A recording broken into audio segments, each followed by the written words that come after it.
Vamos falar agora sobre definição de preço. E eu vou falar que esse é um dos pontos que o pessoal mais erra dentro de uma estratégia de venda. Tá? Para vocês entenderem esse conceito de definição de preço, eu preciso que vocês entendam uma coisa: psicologia do consumidor. O que é psicologia do consumidor?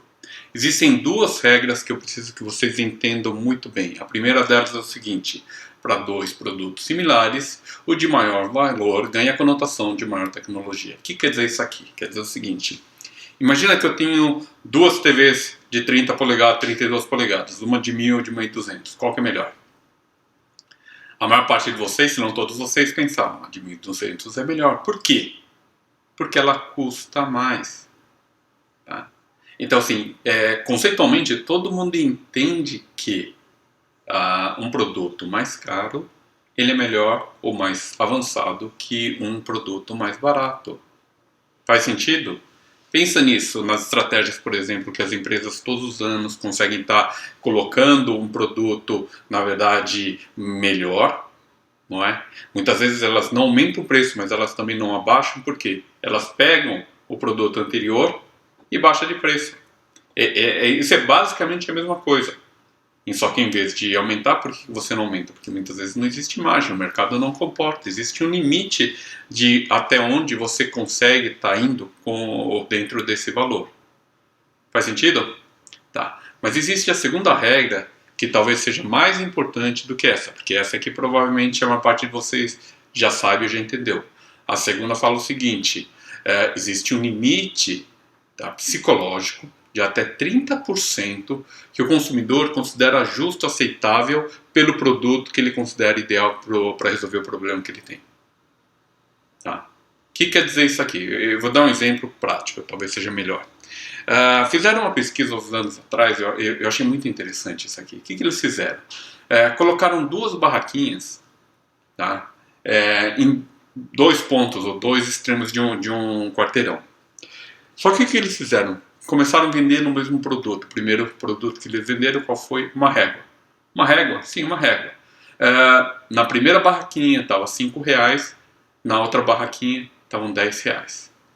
Quando vinha uma pessoa, passava pela primeira barraca, chegava na segunda, via a mesma régua, e ele queria essa régua, mas por R$10, sabe o que acontecia? Elas voltavam naquela primeira barraca para comprar essa régua de R$5. Interessante? Tudo bem, ponto. Experimento número 2. Eles trocaram o produto, agora uma blusinha bonitinha. Na primeira custava R$94, na segunda custava R$99. O consumidor que passava na primeira via a blusinha por R$94, chegava na segunda e via a blusinha por R$99, sabe o que ele fazia? Ele não voltava. Ele comprava na segunda barraquinha. Por quê? Daí perguntaram para os clientes: escuta, eu vi que você viu essa régua por 5, viu por 10, você resolveu voltar aqui e comprar essa aqui por 5. Por quê? Mas simples. É o dobro do preço. Né? Essa régua está R$5 aqui, lá do outro lado está R$10.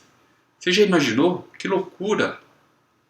Daí fizeram a mesma pergunta para os consumidores das blusinhas.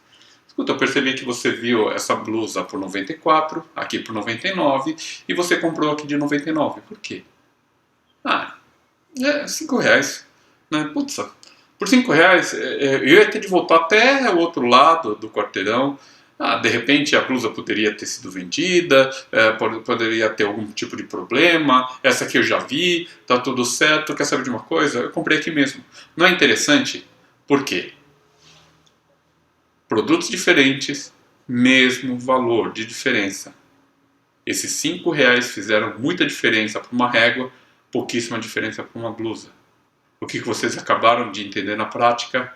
O conceito de que porque essa diferença de valor, esse percentual sobre o valor que eles consideram razoável, o parâmetro que eles têm, ele é tão importante para vocês venderem o seu tratamento de maneira mais eficiente. Eu vou mostrar agora para vocês como é que a gente faz isso aqui na prática com o Dale. Por exemplo, no convencional, tá, o que eu falo para o pessoal? Carlos, eu cobro mensalidade. A maneira de você então calcular quanto você está cobrando é mais ou menos o seguinte: Se eu tenho um tratamento em 3 anos, 36 meses, e eu cobro zero de entrada, por exemplo, R$ 150 por mês. No final de 36 meses, quanto que eu cobrei do meu cliente, quanto ele investiu? 36 vezes 150, ou seja, R$ 5.400. Faz sentido? Tá. Primeiro ponto. Lembra que um tempo médio razoável de tratamento com demo é uma faixa de 20 meses. Tá? Agora a pergunta é, quanto vale um tratamento como demo? Tá? Aí que o negócio começa a degringolar. Porque vários de vocês que têm esse valor aqui, na verdade estão cobrando 8, 7 mil reais por um tratamento como demo. E o que eu falei para vocês? Que existe um limite psicológico aceitável, ou psicologicamente aceitável, de 30%. Mas 30% é o limite, onde você está a ponto de perder. Uma área razoavelmente segura é quando você está mais ou menos perto de 20%. No exemplo da blusa foram 5%. Por 5% o pessoal nem pensou. 20% ainda você consegue converter a maior parte dos clientes. Como é que isso aqui funciona no demo? Quer dizer o seguinte, se eu tenho 5.400 no convencional, quanto que é 20% de 5.400? R$ 1.000 aproximadamente. Ou seja, 6.400 dentro desse exemplo seria alguma coisa extremamente razoável. Entendam o seguinte, se você cobra 120, você não pode fazer esse cálculo com 150, porque seu cliente sabe que você cobra 120. Se você cobra 200, você também não vai fazer esse cálculo com 150, porque seu cliente já sabe que você cobra uma faixa de 200. Entenderam o que eu estou falando? Aqui vai mudar de acordo com o público que você tem. E a gente volta naquele conceito de definição de público ou no que você conquistou com os anos. Existem alguns conceitos sobre se você quer crescer o seu mercado ou não, mas isso é para um outro momento. E como é que funciona isso aqui? Funciona mais ou menos da seguinte maneira. Imagina que, como é que eu parcelo isso aqui, Carlos? Como é que eu trabalho com isso aqui? Uma maneira simples que vocês podem estar trabalhando é, por exemplo, imaginar uma entrada de R$ 1.000, por exemplo. Mas R$ 1.000, Carlos, por que R$ 1.000? Pelo menos cobre o valor do aparelho. É mais que o suficiente. For adquirido um pouco mais, obviamente. Mas o que você quer, na verdade, é não perder. E entenda um pouquinho. Eu tive clientes, honestamente, tá? A gente teve clientes que a gente presta muito consultoria nesses telefonemas que a gente dá. Que estavam perdendo a maior parte dos clientes quando eles estavam cobrando uma entrada, por exemplo, de 3, 4 mil reais. O cliente não aceitava. Foi uma questão de diminuir para 1.500, 1.800, dividir em algumas vezes, e esses clientes conseguiram, na verdade, duplicar a quantidade de fechamento. Ah, mas Carlos, eles cobraram 1.000, 2.000 reais a menos? Não. O que eles fizeram? Eles transferiram a diferença para a mensalidade. Eles acabaram basicamente cobrando a mesma coisa. Então, nesse caso hipotético, seriam, por exemplo, em 20 meses, 270. Quer dizer o seguinte, 1K, R$ 1.000, mais 20 vezes 270 dá 6.400. Essa é uma maneira simplória da gente estar falando sobre valores.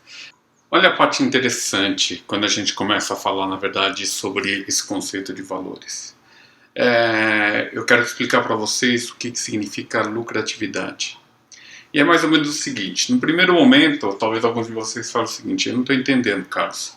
Você quer que a gente utilize um sistema super sofisticado como demo, cobrando somente uma diferença mínima, o valor do aparelho? Tecnicamente sim, mas eu vou explicar por quê. Imagina o seguinte, esse aqui é o mesmo cálculo que eu fiz antes com vocês, que é o seguinte, 36 vezes 150, 5.400, eu atendo 36 vezes? Não. Você que faz convencional, provavelmente você tem uma média de emergências em uma faixa de 3 emergências por ano. Tá? Quer dizer o seguinte, em 3 anos são 9 emergências, 36 mais 9 são 45 visitas. Quer dizer o seguinte, você não ganha 150 por visita. Você tem 5.400 dividido por 45, ou seja, você tem uma faixa de R$ 120 por visita. Legal? Interessante? Tá. Aqui que o negócio muda um pouquinho. Por quê? No Damon, vocês cobraram um valorzinho, 6.400 reais, não é?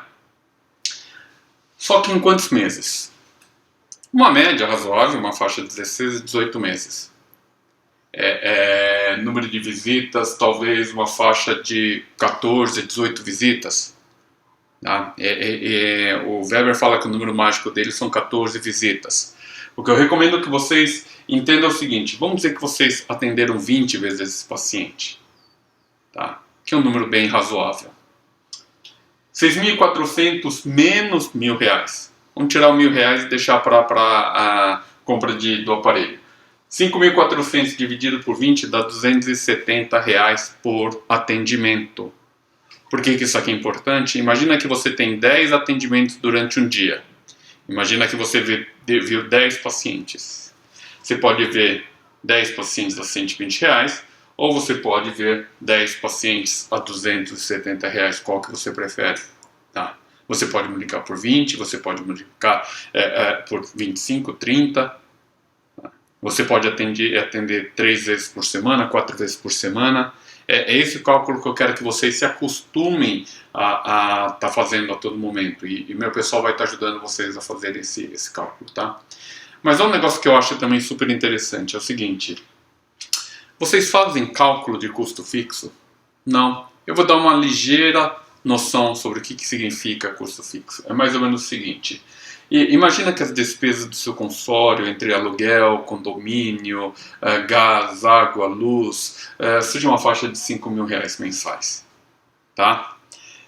Você tem mais um salário, por exemplo, de R$1.500. Lembra que todo salário de R$1.500 vale o dobro, porque você tem encargos como INSS, FGTS, vale transporte, vale refeição, seguro de vida, não é?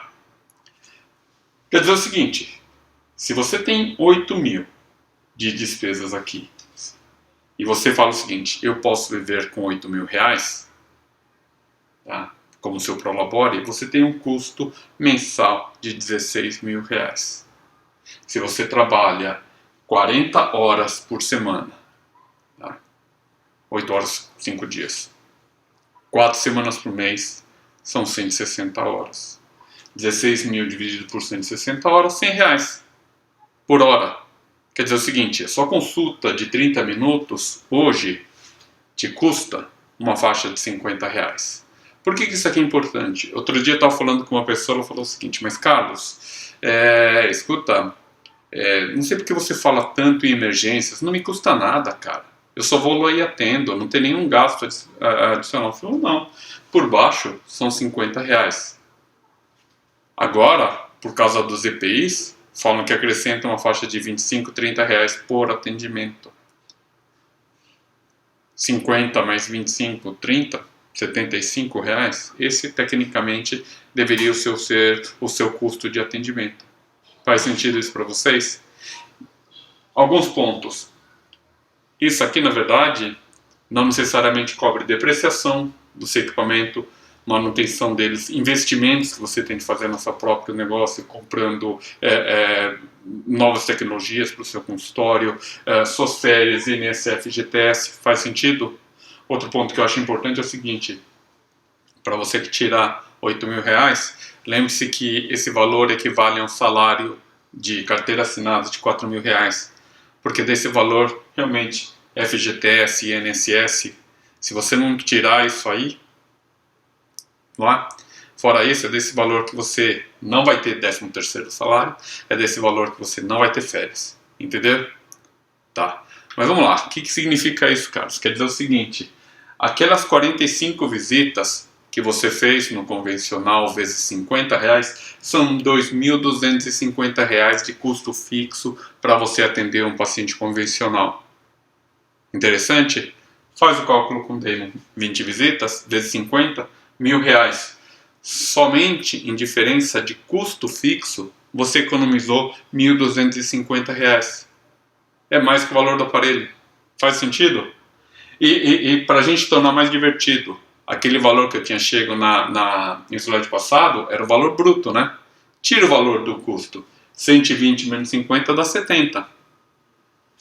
270 menos 50 dá 220. Aí o seu lucro por visita, por atendimento, ele sobe mais de 3 vezes. Tudo bem? Faz sentido? Ótimo. Porque daí vocês começam, na verdade, a entender aonde que eu quero estar chegando tudo isso aqui. Uma coisa é valor do tratamento, outra coisa é eficiência, outra coisa é rendimento bruto e outra coisa é lucro por atendimento. Tá bem? E lembre-se que, obviamente, esse valor também tem de cobrir a sua hora parada. Que eu sempre falo para o pessoal que o maior custo de um dentista hoje é o horário que ele não tem ninguém na agenda. Tudo bem? Tá. Outro ponto que eu acho super importante para vocês entenderem como trabalhar com preço é o seguinte: são dois conceitos que eu quero estar explicando aqui para vocês. O primeiro é upsell, o segundo é downsell. Tá? O que significa isso aqui? Quer dizer o seguinte: imagina que você vai comprar um carro, por exemplo. Tá? Você fala assim: puxa vida, gostei desse carro, quero comprar esse carro. Vão fechar? É assim que funciona? Não, você sabe que não. O que acontece quando você fala o seguinte: vamos fechar? Seu cliente ou seu vendedor fala o seguinte: ok, vamos sentar lá na mesinha para a gente só acertar os detalhes. Você começou a frio, porque você sabe o que vem na mesinha. Você sabe o que vai acontecer. O cara vai chegar e falar o seguinte: então, esse carro é perfeito para vocês. Eu só queria apresentar uma pequena lista de opcionais. Né? Aí você começa mesmo a suar. Porque você sabe o que vem. Vidro elétrico, câmbio automático, ar-condicionado de última geração e custa quase 10%, 15% do valor do carro. Você pensa, fala assim: quer saber de uma coisa? Vou dividir 50 vezes mesmo? Põe aí. Tá bom? Ótimo. Termina aí? Não. Por quê? Porque o cara sempre tem o pacote número 2. O que é o pacote número 2? Fala assim: eu só quero te apresentar mais um pacotinho de opcionais. Então, se você quiser calotas na cor do carro, se você quiser rodas de liga leve, se você quiser neon embaixo do carro, custa só mais um pouquinho mais. Tem gente que fala o seguinte: neon? Pode ser. Mas quer saber de uma coisa? Metade do pessoal talvez compre, a outra metade não vai comprar. Vocês acabaram de entender qual que é o conceito de margem de venda. Agora um ponto que é importante. Eu não saí desses 30%. Tá? O primeiro pacote que eu vi de opcionais, eu tinha certeza que eu ia vender. Todo vendedor sabe que ele vai vender o primeiro pacote de opcionais. O segundo, ele sabe que nem todo mundo vai comprar, por isso que ele deixa o segundo, obviamente, em segundo lugar. O primeiro pacote é o básico, que ele sabe que ele vai te vender. O segundo, não necessariamente. Tá? Mas o mais importante é o seguinte: o cara partiu daqui e te levou até aqui. Não foi? Isso chama upsell. Qual que é a diferença do downsell? É mais ou menos o seguinte: puxa, adorei o carro, achei incrível, maravilhoso, só que está meio caro. Bom, você faz questão do retrovisor do lado direito? Eu posso tirar um valorzinho. Você faz questão do ar-condicionado? Se eu puder tirar, eu posso descontar um valor. Você faz questão de todas as rodas? Sei lá, né? Tirar uma, de repente, eu te dou um desconto. Você está apresentando o quê? O downsell. Agora, analisa isso dentro do seu consultório. Você passa mais tempo fazendo upsell ou downsell? Quando você está negociando com o cliente, como é que é a conversa? Eu tenho um demo maravilhoso, alta tecnologia, material mais sofisticado, melhor tratamento, melhor eficiência e custa tanto. Tá meio caro. Bom, mas eu posso te oferecer um genérico, tá? É praticamente a mesma coisa. É tipo net, né? É tipo demo, né? E ele custa mais barato. O que acontece quando alguém faz esse tipo de abordagem com você? Não é bem aquilo que você queria, mas é um negócio bem razoável. Você fica contente? Não, nem seu cliente. E o pior, você ofereceu um genérico falando que era quase igual e trata igual ao convencional. Daí seu cliente fica assim: ainda bem que eu não fechei aquele pacote mais caro, porque ele nunca ia me oferecer esse tipo de tratamento que ele apresentou no primeiro momento, tá? Porque ele falou que isso aqui era igual ao outro. Entenderam? E daí você tem uma queda no seu número de indicações, porque você nunca vai ter um cliente super contente porque você já fez um downsell para ele no primeiro momento. Cara, entendam que isso aqui é muito, muito importante, tá bem? Então, esse pacote de opcionais, na verdade, é alguma coisa que eu quero que vocês comecem a entender dentro do próprio conceito de ortodontia. Se eu posso te oferecer algo inferior, cara, não é melhor você inverter o processo? Como é que você se sente quando você compra alguma coisa que você fala o seguinte, não é bem isso que eu gostaria de estar comprando? Não é uma certa frustração? E o que a gente quer, na verdade, é que você leve esse cliente ao máximo da satisfação da experiência que ele tiver no seu consultório. Então, o que eu recomendo para vocês é o seguinte, faça opção. Como é que eu faço a opção? O meu cálculo sempre é mais ou menos o seguinte, eu faço o valor mínimo que eu conseguir chegar no MX. Tá? Porque é o carro básico. Depois, o que acontece? Eu vou te apresentar um produto que é um pouco mais sofisticado, o bracket é um pouco menor, tem maior tecnologia, ele é mais confortável no abrir e fechar, ele é mais arredondado e a diferença é mínima. Mais 10, 15%. Legal? Olha, praticamente certeza que a maior parte dos seus clientes vão chegar aqui. Termina aí? Não. Nós temos também o máximo estética. Mesmo sistema, mesma eficiência, com o máximo de estética. Eu consigo estar passando, por exemplo, é um produto que, na verdade, que não gosta de aparecer com o aparelho ou quer alguma coisa que seja muito exclusiva, procura escolher. Por que eu estou falando isso, gente? Porque é mais ou menos o seguinte. Se eu cheguei a 6.400 naquele cálculo que eu passei para vocês, eu posso estar oferecendo o Demon Q, por exemplo, a 7.100. Tá? Interessante? Sim, porque uma boa porcentagem dos seus clientes vai vir para cá. Termina aí? Não. O estético, até um pouquinho a mais. Mas, Carlos, só entre aqui e aqui são 20%, eu sei. Tá? Mas o que eu quero mostrar para vocês é o seguinte. Quem vai para estético, na verdade, o conceito é um pouco diferente. Que é o seguinte. Uma coisa é limite psicológico, outra coisa é necessidade de diferenciação. O cliente que quer, na verdade, o estético, o Demon Clear, por exemplo, lingual, o cara está disposto a pagar um pouco a mais. Mas ele não está disposto a pagar um pouco a mais por causa da estética. Ele está disposto a pagar um pouquinho a mais por causa da exclusividade. Tanto que, por exemplo, quando você pega e vê esses clientes que trabalham com estética, a primeira coisa que eles fazem quando encontram alguém é falar assim, você viu que eu estou de aparelho? Eu estava uma vez acompanhando uma colagem de lingual, era uma blogueira e ela queria fazer uma live no final da colagem. Tô aqui com o cara da Órmico, vocês não sabem o que aconteceu. Eu vim colocar aparelho, vocês estão vendo? Não, eu vou mostrar para vocês. Ela levantou, colocou a câmera assim, olha, eu estou de aparelho lingual. Não é interessante? Todo mundo pede esses aparelhos estéticos porque não quer que apareça. A primeira coisa que eles fazem quando está de aparelho é mostrar para todo mundo. Ou seja, na verdade, o problema aqui é exclusividade. E entendo esse conceito para que vocês possam estar alavancando suas vendas no seu consultório. Tá bem?